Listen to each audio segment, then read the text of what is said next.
तो इस एपिसोड की शुरुआत में हम जू को देखते हैं, जो कि उस लड़की को साइड फेंकता हुआ कहने लग जाता है कि तुम अपनी औकात में रहो। और अब वहाँ पर ब्रदर सुएंग भी आ जाता है और उसे देखने के बाद वो कहने लग जाता है कि तुम्हारे हाल किसने किया, शायद किसी ने तुम्हें मजा चखा दिया होगा। और अब ये देखकर वो कहने लग जाता है कि ब्रदर सुएंग तुम्हें मेरे लिए कुछ ना कुछ तो करना ही होगा, जिस पर वो अब उसको सारी बातें बता देता है। जिसके बाद वो कहने लग जाता है कि इतना घमंडी लड़का डीमन स्वॉर्ड सिटी में है, मुझे ये बिल्कुल भी हजम नहीं हो रहा। और उसके साथ एक खूबसूरत लड़की, तुम सच तो कह रहे हो ना। ये देखकर वो कहने लग जाता है कि हाँ, अगर ये बात झूठ हुई तो तुम मुझे वहीं पर ही मार डालना। ये देखकर वो उसके साथ ही चल देता है। और अब सीन चेंज होता है और हम चैनसो और क्विंसी को देखते हैं, जो कि अपने ट्रेनिंग रूम में जा ही रहे होते हैं। और वहां पर जाने के बाद चैनसो कहने लग जाता है कि ये ट्रेनिंग रूम इतना सही है कि यहाँ पर हमारी कल्टीवेशन लेवल 4 to 5 टाइम्स बढ़ सकती है और ज़्यादा से ज़्यादा 12 टाइम्स बढ़ सकती है। और अब वो वहाँ पर बैठकर कल्टीवेशन चालू कर देते हैं। और चैनसाओ जब कल्टीवेट कर रहा होता है तो उसे कुछ अलग ही फील हो रहा होता है। ये देखने के बाद वो मन ही मन में कह रहा होता है कि यहाँ की तो स्पिरिचुअल एनर्जी सचमुच बहुत ज़्यादा स्पेशल है, मुझे लगा नहीं था कि ये मेरी कल्टीवेशन लेवल को 12 टाइम्स तक बढ़ा देगी। और ऊपर से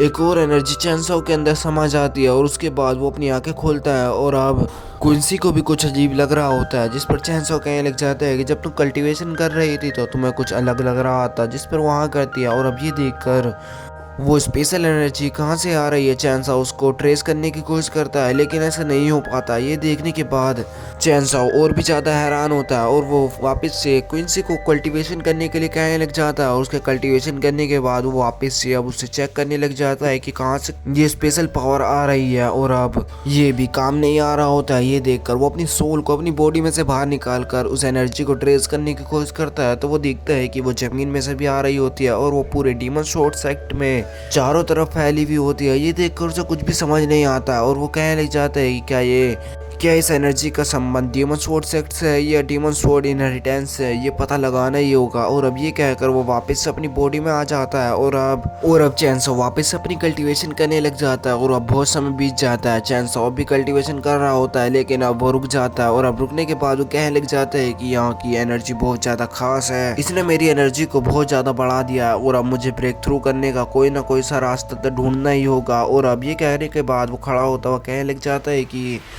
अब मुझे ये पता लगाना होगा कि डीमन स्वॉर्ड की इनहेरिटेंस क्या है। और अब ये कहकर वो बाहर जाने लग जाता है। और बाहर आने के बाद वो बंदा उसे देखकर कहने लग जाता है कि आखिरकार तुम बाहर आ ही गए, मैं न जाने तुम्हारा कितनी देर से इंतजार कर रहा था, लेकिन अब तुम बाहर आ ही गए हो। और उसका साथ ही सुएंग भी उसके साथ आ जाता है। और अब चैनसा उससे कहने लग जाता है कि मैं तुमसे बहुत दिनों बाद मिल रहा हूँ, कैसे हो, जो मैंने तुम्हें एक गिफ्ट दिया था वो तो तुम्हारे ऊपर दिख ही नहीं रहा है। ये देखने के बाद उसे गुस्सा आने लग जाता है और वो कहने लग जाता है कि ब्रदर तुम देख रहे हो ना ये कितना घमंडी है और इसने तुम्हें ज्यादा सीरियस भी नहीं लिया, आखिरकार ये बंदा है क्या। जिस पर सुएंग कहने लग जाता है कि तुम पागल हो क्या, तुमने इसको पिछली बार क्यों मारा था। और अब ये देखकर चैनसो कहने लग जाता है कि तुम कौन हो, तुम इसके बड़े भाई होने का नाटक कर रहे हो। जिस पर वो कहने लग जाता है कि पहले मुझे ये बताओ कि मैं पहली बार किसी बंदे को देख रहा हूँ जो मुझसे इतना कड़कर बोल रहा है। और पहली बात मैंने सुना है कि तुम्हारे साथ कोई लड़की भी है जो कि बहुत ज्यादा खूबसूरत है, तुम उसे बाहर ला सकते हो क्या। जिस पर चैनसो को गुस्सा आने लग जाता है और वो कहने लग जाता है कि जो तुमने भी बोला है उसके लिए तुम्हें अपने घुटनों पर आकर रहम की भीख तो मांगनी ही होगी, तभी मैं तुम्हें जाने दूंगा, नहीं तो तुम आज बहुत बुरा पिट कर जाओगे।